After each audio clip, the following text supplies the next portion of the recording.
Well, a couple of weeks ago on Beat the Press, we questioned how seriously the media should treat the presidential candidacy of real estate tycoon Donald Trump.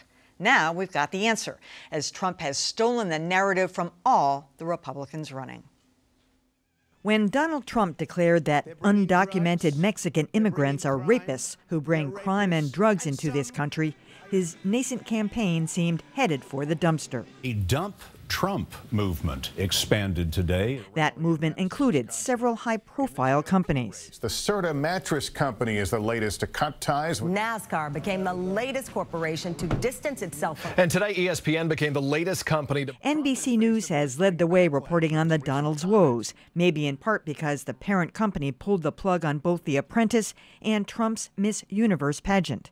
Meanwhile, an unapologetic Trump has made the media rounds all week. As you know and I know, he's a media bully. Yeah, just ask NBC's Katie Tur, who got pummeled during her half-hour sit-down. You're acting like you're the great reporter, blah, blah, blah. So, bad press, tough reporters, it all adds up to. So far, the controversy hasn't hurt Trump in the polls. To the contrary, it appears to have helped, thrusting him to second behind Jeb Bush nationwide, leading many to wonder if he's struck a chord with voters. I get things done better than anybody. It may just possibly be true.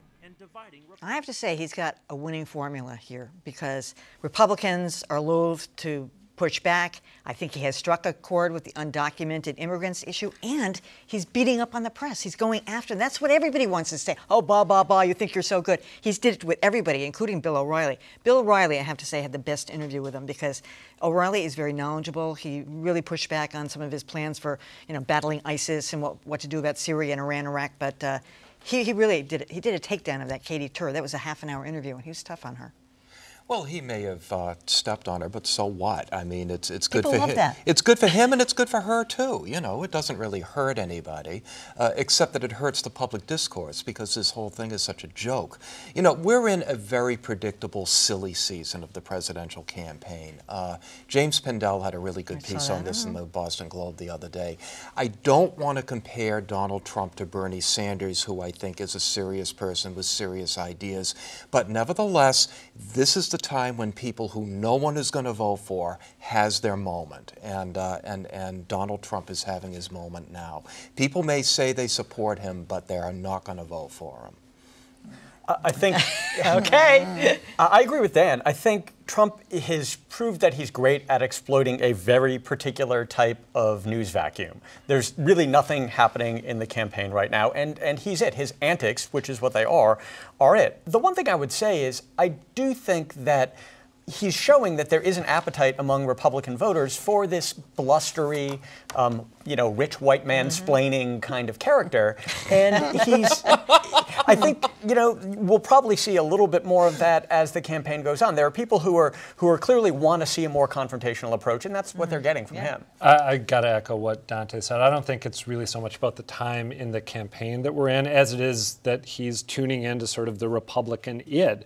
And there's a certain segment of Republican primary voters who probably do think all Mexicans are rapists and that, we should tell reporters to shut up and do various other sundry ridiculous things that Trump either has done or is going to do. The arguments against not covering him are value-laden. It's either liberal media outlets or commentators who are offended by what he has to say and say, let's not, pay any attention to this guy, or sort of smarter Republicans who know that in a national election, if by some chance he were the nominee, he would be disastrous for the brand and will actually be bad for the brand throughout the primary process if he doesn't get marginalized.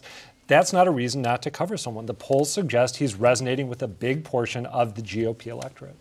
I don't think it's so much the id part of it. I mean, I know that's a piece of it, but it's because those 16 other people, or 17, are not saying anything. And they don't want to say anything because then it gives Donald Trump attention. And then, as someone wiser than me said, if he decided to focus all of his rich white man stuff on this one candidate, just as a way of smacking them around, you're out before you got started. And you may have really good ideas that you'd like somebody to hear beyond the Donald Trump fascination period. So the problem is trying to gauge, if you're one of those other people, when is my moment and when are we past the fascination? And for the press, we got to cover it. Yes. It's out there. It's legitimate. I'm going to push back on you, Dan. This is a legitimate news story. What he has said is getting, the kind of coverage and the attention it should.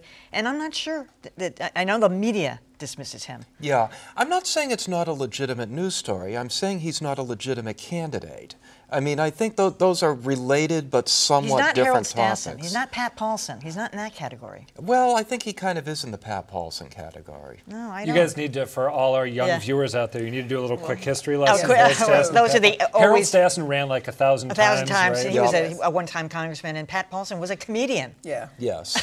Well, the comparison seems apt. He's really challenging his candidacy. I firmly believe that people who put themselves out there to run for office and get, well, I think if you put yourself out there for office and people are responding to you, it's our responsibility as the press to cover. It's not for us to say who doesn't get covered. It's the only question that anybody's asking any candidate is, what do you think of what Donald Trump said? And so this has been a huge boost for Jeb Bush, because nobody's talking about Scott Walker or Marco Rubio. They're talking about Trump, and then when they're sick of Trump, the only one people are going to think about is Jeb Bush. But I think the question is, do you cover Trump the personality, or do you cover Trump the ideas that he's appealing to? I would argue for the latter. Yes. I think having him out on the stump is fine, but I would rather see analysis of what he's speaking to than Well, O'Reilly did do that. just him jumping around. did. But to Dante's point, that hasn't been really the trajectory of the coverage. It's been more like he said this, whoa, Yeah. what does everybody else think? So to your point, now, I mean, it's past time to start asking the man, if you say X, Y, Z, how does that work? Yeah. You know? Like I said, Yeah. O'Reilly did that.